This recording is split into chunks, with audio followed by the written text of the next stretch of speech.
भारतीय किसान मजदूर यूनियन हरियाणा ने एक बार फिर प्रदेश सरकार को कटघरे में खड़ा करते हुए सोनीपत स्थित गन्ना शुगर मिल की बदहाल हालत पर गहरी नाराजगी जताई है।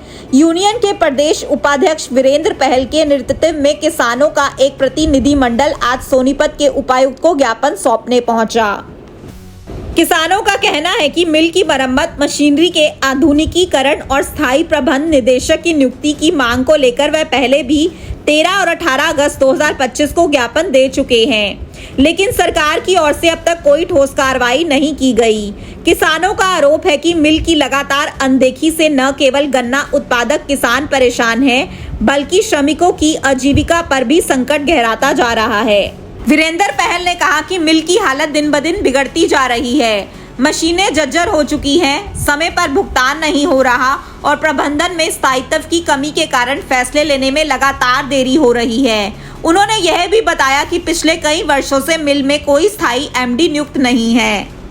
जी, आज किन मांगों को लेकर ज्ञापन दिया? हम लगातार किसानों के जो सोनीपत शुगर मिल का टेंडर नहीं हो पा रहा है और एमडी की नियुक्ति नहीं हो पा रही, और कुछ लोग अपनी तानाशाही मनमानी के चलते वहाँ पर इस टेंडर को रोक कर न केवल मिल को बर्बाद कर रहे हैं, बल्कि किसानों के सपनों को भी चकनाचूर करने की बात कर रहे हैं। उसमें हमने पिछली 13 अगस्त को, 18 अगस्त को माननीय सहकारिता मंत्री और माननीय मुख्यमंत्री के नाम अपना ज्ञापन दिया था कि जिस कंपनी ने पिछले साल ये टेंडर हो चुका था, उस कंपनी के नाम, उसने इसको बहुत सारा फायदा दिखाया और पूरे प्रशासन ने उसको बधाई दी और माननीय सहकारिता मंत्री ने भी यहाँ आकर के उसको बधाई दी।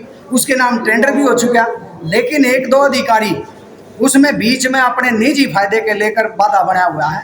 तो आज हमने स्पष्ट रूप से डीसी साहब से ये कह दिया है कि हम तीसरी बार इस मांगों को लेकर के हजारों किसान, सैकड़ों किसान सड़कों पर धक्के खा रहे हैं। अगर अब की बार हमारी मांग नहीं मानी गई तो हमने जिसे 2 साल पहले की बात थी, उससे भी दोगुनी संख्या में ट्रैक्टर लेकर के आएंगे और अपनी बात इस सरकार तक पहुंचाने का प्रयास करेंगे। शायद सरकार इस शांति प्रिय तरीके की भाषा को नहीं सुनती होगी। तो ये आज हमारी मांग इनसे किसानों को कितना नुकसान हो रहा है ये टेंडर नहीं होने से?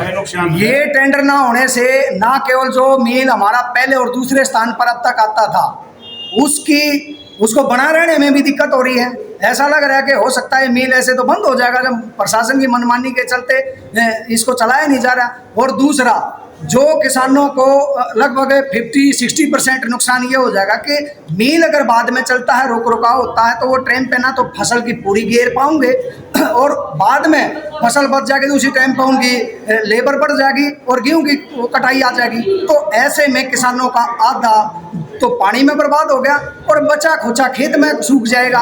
तो किसान तो पूरी तरह बर्बादी के कगार पर आ जाएगा अगर समय पर ये मिल नहीं चला। यूनियन ने सरकार को चेतावनी दी है कि अगर मिल की मरम्मत का टेंडर तुरंत जारी नहीं किया गया और मिल बोर्ड चुनाव की प्रक्रिया शीघ्र शुरू नहीं हुई तो किसान आंदोलन करने को मजबूर होंगे। उन्होंने स्पष्ट किया कि आंदोलन शांतिपूर्ण होगा, लेकिन व्यापक स्तर पर चलाया जाएगा ताकि सरकार किसानों की समस्याओं को गंभीरता से ले। तो एक किले में जो गेहूँ होता है वो 20-30 हज़ार का फायदा होता है जमींदार को। अगर 10-10 एकड़ में गेहूँ बूझे हैं, 3-3 लाख का जमींदार को फायदा है, कई करोड़ का घाटा है जमींदार का जो टाइम पे मिल नहीं चला था। और जो पिछले साल भी चला था उसमें भी हमने हमारा जो मिल है अक्षमता से ज़्यादा वो आना पानीपत भेजना पड़ा था। अब की बार 10 लाख क्विंटल गन्ना अब भी भेजना पड़ेगा जो हमारी क्षमता से ज़्यादा है। तो सभी चावल प्रशासन इसमें जल्दी से जल्दी चालू करे। आपका नाम? विजेंद्र। कहाँ से? गाँव नांदनूर। अपने शहर की हर ताज़ा खबर के लिए हमारे चैनल SNA न्यूज को सब्सक्राइब करें, लाइक करें, कमेंट करें व शेयर करें। बेल आइकन दबाना ना भूलें। हमारे अन्य सोशल मीडिया प्लेटफॉर्म्स पर भी हमें फॉलो करें।